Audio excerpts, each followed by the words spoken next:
बहुत समय पहले की बात है। एक छोटा सा गांव था जहां मिट्टी की खुशबू हर सुबह हवा में घुल जाती थी और खेतों की हरियाली आंखों को सुकून देती थी। वहां की नदियां मानो खुद गुनगुना कर बहती थीं और हर कोई इस धरती से जुड़ा हुआ महसूस करता था। उसी गांव में रहती थी एक 14 साल की लड़की, अनया। अनया को बचपन से ही प्रकृति से विशेष लगाव था।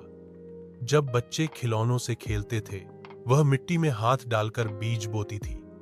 वह हर सुबह सूरज उगने से पहले उठती, पेड़ों को पानी देती और झुककर धरती मां को प्रणाम करती। एक दिन उसकी दादी ने उसे गोदी में बिठाकर कहा, अनया, ये धरती ही हमारी मां है। ये हमें अनाज देती है, पानी देती है, हवा देती है, जीवन देती है। अगर हम इसे दुख देंगे तो ये भी हमें दुख देगी।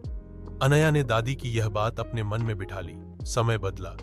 गांव में कुछ लोग बाहर से लौटे, शहरों में पैसा कमाकर। उनके पास अब नई योजनाएं थीं। यहां फैक्ट्री खोलेंगे, यह रास्ता बड़ा करेंगे, यहां खेत की जगह मॉल बनेगा। धीरे धीरे पेड़ काटे जाने लगे, बगीचे उजड़ने लगे, चिड़ियां गायब हो गईं, नदियां मैली होने लगीं।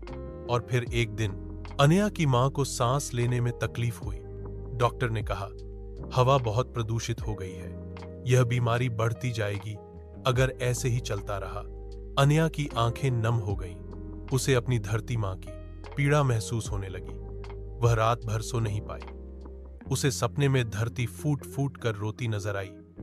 चेहरे पर दरारें, आंखों से सूखी मिट्टी की धूल गिर रही थी। सुबह उठते ही अनया गांव के चौपाल पर पहुंची। वहां सबको इकट्ठा करके बोली, अगर हम नहीं बदले तो हमारी धरती मां हमसे रूठ जाएगी।